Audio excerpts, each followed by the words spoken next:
Hello, നമ്മുടെ AM കിച്ചണിലേക്ക് എല്ലാവർക്കും സ്വാഗതം. ഇന്ന് ഞാൻ വളരെ സിമ്പിളായിട്ടുള്ളൊരു ഐറ്റം ഉണ്ടാക്കാൻ പോകുന്നത്. അതെന്താണെന്ന് വെച്ചാൽ ഉണ്ണിയപ്പം. അതെങ്ങനെ ഉണ്ടാക്കും നമുക്ക് നോക്കാം.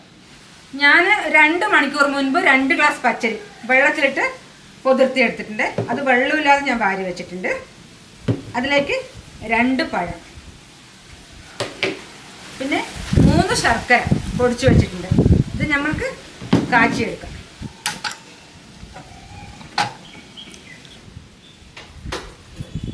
ഇത് നമ്മൾ പെട്ടെന്ന് തീരുമാനിച്ചൊരു കാര്യമായതാണ് കേട്ടോ ഉണ്ണിയപ്പം. ഇങ്ങനെ ഉണ്ടാക്കാം. അല്ലെങ്കിൽ നമ്മൾ വേറെ രാവിലെ തന്നെ ഉണ്ടാക്കുകയാണെങ്കിൽ ഞാനെപ്പോഴും വൈകുന്നേരം ഒരു 8 മണിയാകുമ്പോഴത്തേക്കൊക്കെ അരച്ച് വെക്കും. എന്തെങ്കിലുമൊക്കെ പരിപാടിയൊക്കെ ഉണ്ടെങ്കിൽ. ശർക്കര പാനി തയ്യാറായിട്ടുണ്ട്. അത് നമുക്ക് അരച്ചെടുക്കാം.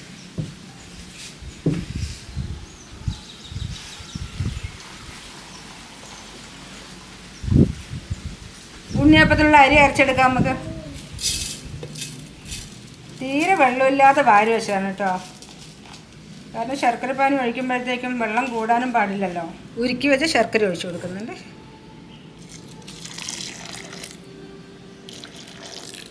ഞാൻ വളരെ കുറച്ച് അരിയല്ലേ ഇട്ടിട്ടുള്ളൂ. കുറച്ച് വലിയ പഴമാണെങ്കിൽ ഒരെണ്ണം മതി കേട്ടോ. ഇത് വളരെ കുഞ്ഞു പഴമായതുകൊണ്ടാണ് ഞാൻ 2 എണ്ണം തികച്ചിടുന്നില്ല. ഒരു 1.5 മുറി ഇടുന്നുള്ളൂ. ഞാൻ അരച്ചെടുത്തിട്ടുണ്ട്. മാവ് പാത്രത്തിലേക്ക് മാറ്റി.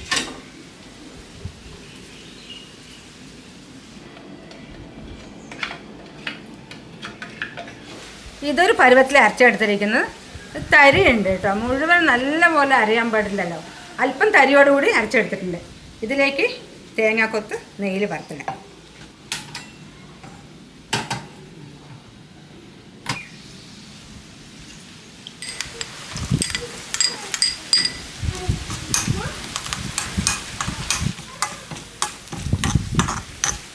തേങ്ങാക്കൊത്ത് നല്ലപോലെ മൂത്ത് വന്നിട്ടുണ്ട്. നമ്മൾക്കിത് മാവിലേക്ക് ഒഴിക്കാം.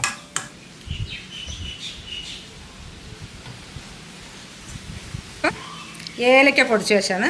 ഏലക്ക പെട്ടെന്ന് പൊടിയില്ലല്ലോ. അപ്പോൾ ഒരു അല്പം പഞ്ചസാരയും കൂട്ടി ഞാൻ പൊടിച്ചത്. പഞ്ചസാര അല്ലെങ്കിൽ പച്ചരി അതിട്ട് പൊടിക്കുക. എന്നാൽ പെട്ടെന്ന് പൊടിഞ്ഞ് കിട്ടും. 1 സ്പൂണും കൂടി നെയ്യ് ഒഴിക്കുന്നുണ്ട്. അത് നിർബന്ധമൊന്നുമില്ല കേട്ടോ. വേണമെങ്കിൽ ഒഴിച്ചാൽ മതി. അപ്പോൾ തേങ്ങാക്കൊത്തും നെയ്യും ഏലക്ക പൊടിച്ചതും എല്ലാം മാവിൻ്റെ മേലെ വിതറിയിട്ടുണ്ട്. ഞാൻ 2 മണിക്കൂർ അങ്ങനെ അടച്ചു വെക്കുന്നുണ്ട്. മാവ് ഇളക്കുന്നില്ല. അതെല്ലാം മേലത്തനുണ്ട്. അപ്പോൾ മണം പുറത്ത് പോകില്ല. അപ്പോൾ നമ്മുടെ ഉണ്ണിയപ്പത്തിൻ്റെ മാവ് റെഡിയാക്കി വെച്ചിട്ട് 2 മണിക്കൂറായി. ഇനി നമുക്ക് ഉണ്ണിയപ്പം ഉണ്ടാക്കാം. മാവ് നല്ല കട്ടിയായിട്ടുണ്ട്. ഒരല്പം വെള്ളം ഒഴിക്കാം നമുക്ക്.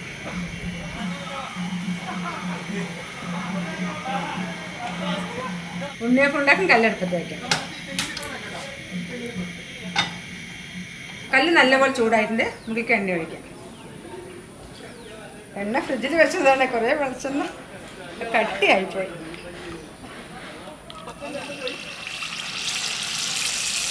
എണ്ണ നല്ലപോലെ തിളച്ച് വന്നിട്ടുണ്ട്.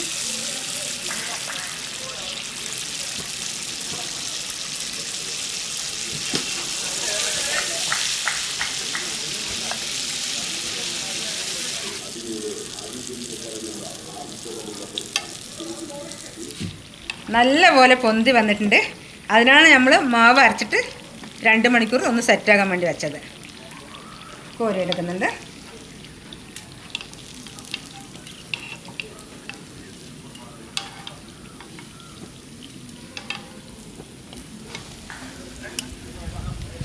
രണ്ടാമത്തെ പ്രാവശ്യം ഉണ്ടാക്കുമ്പോൾ അല്പം തീ കുറച്ചിട്ടുണ്ട്.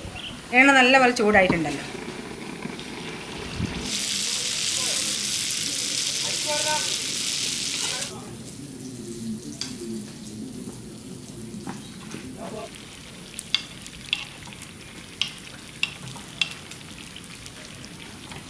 അല്പം തീ കുറച്ചിട്ട് നമുക്ക് കോരിയെടുക്കാം. എന്ത് ഭംഗിയാണോ കണ്ടോ. ഉണ്ടാക്കുമ്പോൾ നല്ല പോലെ പൊള്ളി വരുന്നുണ്ട്. ഇപ്പം നമ്മുടെ ഉണ്ണിയപ്പം തയ്യാറായിട്ടുണ്ട്. അത് നല്ല സ്മൂത്തായിട്ടുള്ളതാണ് കേട്ടോ. കണ്ടില്ലേ. ഇപ്പം നല്ല ചൂടാണ്. അത് കാരണം എനിക്ക് കഴിക്കാൻ പറ്റാകാം. പിന്നെ 2 ഗ്ലാസ് ചെറിയ ചായപ്പിന് ഗ്ലാസ്സിന് ഞാൻ അരി ഇട്ടതാണ്. നമുക്ക് ഇത്രയും ഉണ്ണിയപ്പം കിട്ടി. അപ്പോൾ നിങ്ങൾ എല്ലാവരും ഉണ്ടാക്കി നോക്കണം വീട്ടിൽ. അധികം പേര് ഉണ്ടാക്കുന്നുണ്ടാവും. ഉണ്ടാക്കാത്തവർ ഉണ്ടാക്കി നോക്കണം. നമ്മുടെ കുഞ്ഞു മക്കൾക്കും അല്ലെങ്കിൽ ആരെങ്കിലും നമ്മുടെ വീട്ടിൽ വന്നാലും അവർക്ക് എല്ലാവർക്കും കൊടുക്കുക. അവർക്ക് ഇഷ്ടപ്പെടുന്ന ഒരു സാധനമാണ്. അപ്പോൾ വീഡിയോ ഇഷ്ടമായ ലൈക്ക് ചെയ്യുക, ഷെയർ ചെയ്യുക, കമൻറ്റ് ചെയ്യുക. അപ്പോൾ അടുത്ത വീഡിയോയിൽ കാണുന്നവരെ ബൈ.